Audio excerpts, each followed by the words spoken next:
Hello साथियों, आप सभी का हमारे YouTube channel study with time में स्वागत है।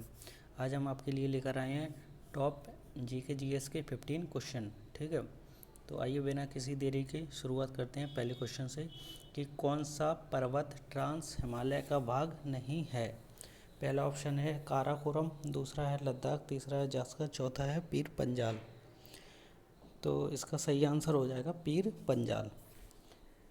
पीर पंजाल जो है वो ट्रांस हिमालय का भाग नहीं है, जबकि काराकोरम, लद्दाख और जास्कर ट्रांस हिमालय का भाग हैं। अब बात करते हैं दूसरे क्वेश्चन की कि 16 महाजनपद का उल्लेख किस ग्रंथ में मिलता है। तो मिलता है अंगुत्तर निकाय में। ठीक है, बात करते हैं तीसरे क्वेश्चन की कि गुलाम वंश का संस्थापक या लाख बख्श किसे कहते हैं। तो इसका सही आंसर होगा कुतुबुद्दीन ऐबक को। बात करते हैं चौथे क्वेश्चन की कि अष्टदिग्गज कवि किसके दरबार में रहते थे। तो इसका सही आंसर हो जाएगा कृष्ण देव राय। बात करते हैं पांचवें क्वेश्चन की कि सहायक संधि किसके दिमाग की उपज है। यह किसने कहा है। तो यह कहा है डुपले ने, जो कि फ्रांस का पहला गवर्नर था।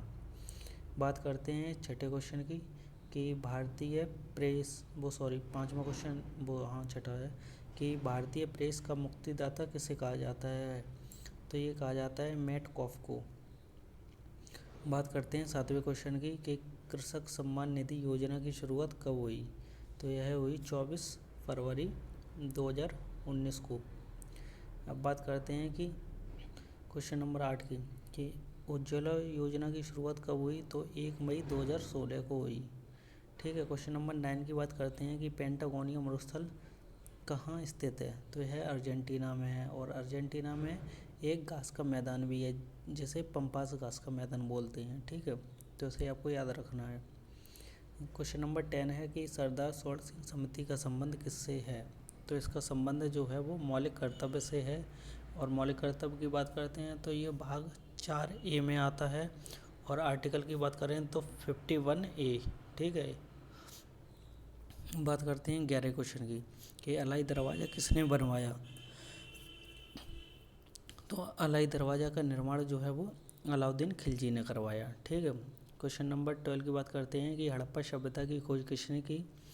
तो इसका सही आंसर हो जाएगा दयाराम साहनी ने। अगर यहीं पे आपसे पूछ लिया जाए कि मोहनजोदड़ो की खोज किसने की, तो राखलदास बनर्जी हो जाएगा। ठीक है, और इसी में कुछ और पॉइंट और जान लेते हैं कि अगर आपसे पूछ लिया जाए कि हड़प्पा सभ्यता का पूर्वी बिंदु कौन सा है, तो वो है आलमगीर, जो कि मेरठ में पड़ता है। मेरठ यानी कि यूपी।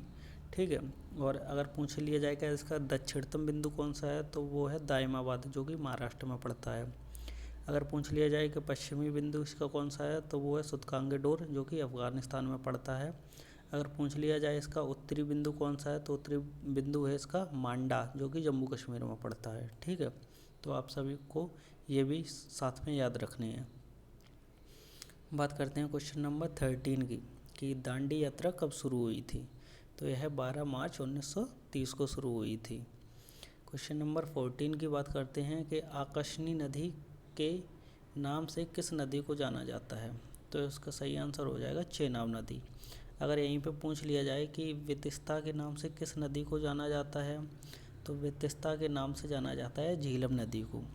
और अगर बात की जाए कि बिपाशा नदी के नाम से किस नदी को जाना जाता है, तो इसका सही आंसर हो जाएगा ब्यास नदी।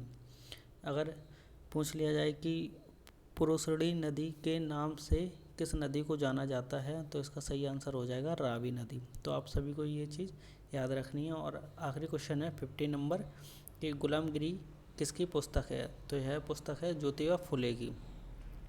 इस तरीके से आपके ये सारे के सारे टॉप 15 क्वेश्चन हो गए जीके जीएस के। अगर वीडियो पसंद आया हो तो चैनल को लाइक, शेयर और सब्सक्राइब ज़रूर करें। और ये जो सारे क्वेश्चन हैं, हालांकि थोड़े कम हैं, लेकिन अपने आप में सारे इंपॉर्टेंट क्वेश्चन हैं और किसी न किसी एग्ज़ाम में आए हुए हैं। तो प्लीज़ आप इन सबको, इस वीडियो को 1-2 बार ज़रूर देख लें, जिससे कि ये सारे क्वेश्चन आपके कंप्लीट हो जाएं। Thank you.